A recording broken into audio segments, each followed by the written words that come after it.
सिद्धार्थ ने जब अपनी मदद करने वाली उस लड़की को देखा तो वो बस उसे देखता ही रह गया।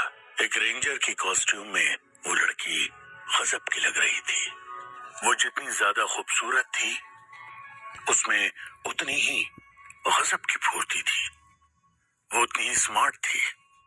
उसके पास एक टूल बैग था।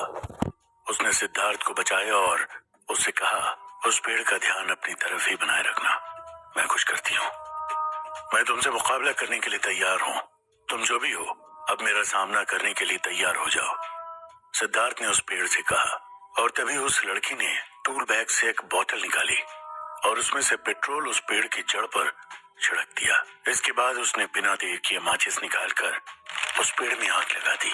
पेट्रोल की वजह से आग तेजी से बढ़ने लगी और कुछ ही देर बाद वो पेड़ जलकर धीरे धीरे राख होने लगा। इस तरह से उस पेड़ से सिद्धार्थ की जान बच गई। क्या मैं इस पेड़ से मेरी जान बचाने वाली इस बहादुर और खूबसूरत लड़की का नाम जान सकता हूँ? सिद्धार्थ ने उस लड़की से पूछा। मैं हैरान हूँ कि अब तक तुमने मुझे नहीं पहचाना। मैं तुम्हारी बचपन की दोस्त गौरी, उस लड़की ने कहा। सिद्धार्थ गौरी को देखकर बिल्कुल चौंक गया था। बचपन की दोस्त अब जवान हो चुकी थी। सिद्धार्थ इस बात को नहीं जानता था कि उनके मैनेजर मिस्टर बजाज की बेटी उसके बचपन की फ्रेंड गौरी ही है। जब गौरी को पता चला कि उसके डैडी का एक्सीडेंट हो गया है तो उससे रहा नहीं गया। उसने अपने डैडी के लिए जरूरी मेडिसिन खरीदी और उसने वीरानगढ़ जाने का मन बना लिया।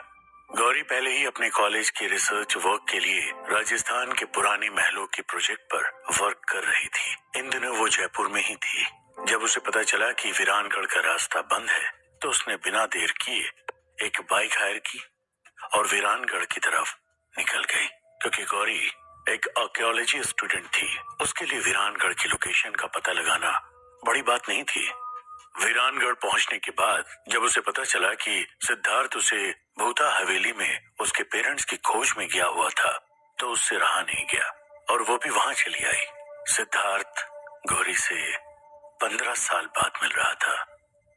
उसे तो यकीन ही नहीं हो रहा था कि गौरी अभी भी उसके सामने थी। उस डरावनी हवेली में इतनी खूबसूरत लड़की का मिल जाना, ये एक खूबसूरत इत्तेफाक ही कहा जा सकता था। सिद्धार्थ को गौरी बहुत पसंद आई। उससे मिलने के बाद वो खुद को उसकी तरफ अट्रैक्ट होने से नहीं रोक पाया। लेकिन एक बात जिसने सिद्धार्थ को बहुत हैरान कर दिया था वो थी कि गौरी को उस पेड़ के बारे में कैसे पता चला और वो उसे बचाने के लिए यहाँ कैसे आ गई। जब उसने गौरी से इस बारे में पूछा तो गौरी ने उसे बताया कि उसने दरवाजे पर संस्कृत में लिखा हुआ सेंटेंस पढ़ लिया था। गौरी से आगे बात करने पर सिद्धार्थ को पता चला कि वो देश के सबसे बड़े आर्कियोलॉजी कॉलेज से आर्कियोलॉजी की पढ़ाई कर रही थी। यही कारण था कि उसे एंशिएंट संस्कृत की इतनी बढ़िया जानकारी थी कि उसने दरवाजे पर लिखी चीजों को इतनी जल्दी समझ लिया। गौरी ने सिद्धार्थ से कहा कि वो उसके उस हवेली में गायब हुए पेरेंट्स को ढूंढने में उसकी मदद करना चाहती थी। गौरी, तुम मेरी दोस्त होने के नाते मेरी मदद करना चाहती हो, ये तो बिल्कुल सही है, लेकिन ये जगह बेहद खतरनाक है। यहाँ मुकाबला इंसानों से नहीं बल्कि भूतों और आत्माओं से है। यहाँ की अतृप्त आत्माएं खून की प्यासी है, सिद्धार्थ ने गौरी से कहा। सिद्धार्थ के इस मिशन पर उसका मुकाबला अभी अभी सामने आए उस भूता पेड़ से भी ज्यादा खतरनाक कई चीजों से होने वाला था। उस हवेली पर काली शक्तियों का कब्जा था।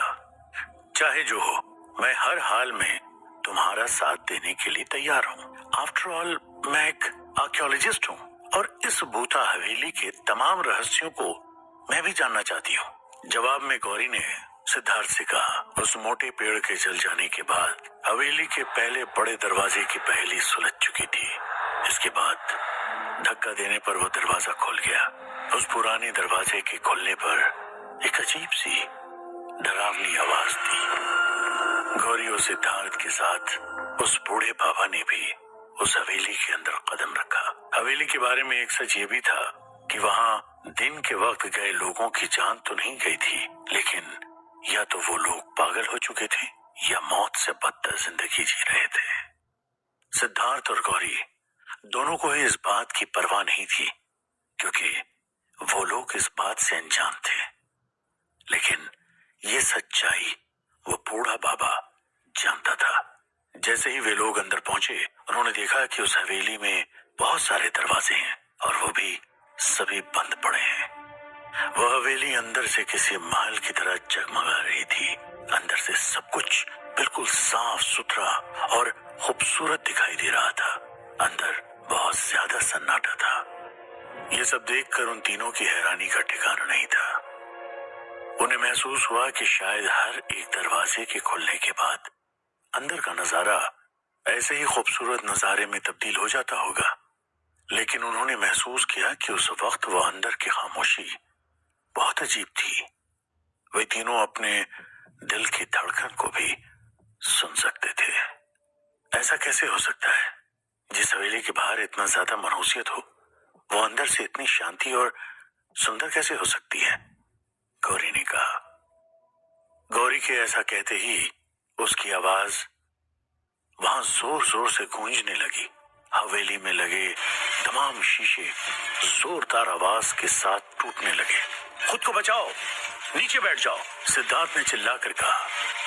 कोई नहीं बचेगा, तुम सब मरोगे। ये कहते हुए एक औरत की आवाज वहां गूंजने लगी। ये कैसी आवाज है सिद्धार्थ? अब हमारा क्या होगा? गौरी ने सहमी हुई आवाज में सिद्धार्थ से कहा। गौरी, मैंने तुम्हें पहले ही बताया था कि यहाँ पर बहुत खतरा है, सिद्धार्थ ने कहा। डरो मत, हमारे डरने से इन काली ताकतों को बढ़ावा मिलता है, उस बूढ़े बाबा ने कहा। इसके बाद वहां पर जोर जोर से किसी औरत की हंसने की आवाजें सुनाई देने लगी। तभी उस बूढ़े बाबा ने उसके कुर्ते में से कुछ सरसों के दाने निकालकर कुछ मंत्र पढ़ने के बाद उन्हें वहां आसपास फेंक दिया। उनके ऐसा करते ही सब कुछ दोबारा वापस शांत हो गया। इसके बाद उनकी नजर ठीक सामने वाले दरवाजे पर पड़ी। उस दरवाजे पर हल्दी कुमकुम के बने पंजों के निशान दिखाई दे रहे थे। पहले ही की तरह इस दरवाजे पर भी कुछ लिखा हुआ था, जो कि अभी साफ नहीं दिख रहा था। वे लोग उस दरवाजे की तरफ बढ़ने लगे। दरवाजे के पास पहुंचने के बाद गौरी ने अपने टूल बैग में से एक ब्रश और एक लिक्विड निकाला। उस लिक्विड को छिड़कने के बाद उसने उस ब्रश से दरवाजे को साफ करना शुरू किया। गौरी के उस दरवाजे को छूते ही वो दरवाजा जोर जोर से हिलने लगा। ऐसा लगने लगा जैसे उस दरवाजे को पीछे से कोई जोर जोर से ठोक रहा हो। उसके पीछे से एक दर्द भरी चीख सुनाई दी और दरवाजे के पीछे से खून निकलता हुआ दिखाई देने लगा। इसे देखकर उन तीनों ने डरकर अपने कदम पीछे हटा लिए। इसके बाद जब वहां कुछ देर कुछ भी नहीं हुआ, तो हिम्मत करके वो तीनों दोबारा आगे बढ़े। गौरी ने जब उस दरवाजे को साफ किया तो उन्हें वहां दोबारा संस्कृत भाषा में लिखे हुए कुछ शब्द दिखाई दिए। वहां पर लिखे उस सेंटेंस को उसने सिद्धार्थ और बूढ़े बाबा को समझाना शुरू किया। दरवाजे के ऊपर की पेंटिंग अभी है अधूरी, तोड़कर मिट्टी, जलाकर छत, कर दो उसको पूरी। ये कैसी अजीब पहेली है? कोई भला मिट्टी को कैसे तोड़ सकता है? दरवाजा भी कांप ही रहा था। उस पर लटका ताला जोर जोर से बज रहा था। जैसे ही उसे पढ़ने के बाद गौरी ने ऊपर की तरफ देखा, एक बड़ी सी पेंटिंग ऊपर से उसके सर पर गिरी। लेकिन खुशकिस्मती से वो गौरी के सर पर ना गिर के गौरी के पैरों पर गिरी। वो एक पतले काले पत्थर पर बनी हुई पेंटिंग, जिस पर लड़की की खूबसूरत फ्रेम लगी हुई थी।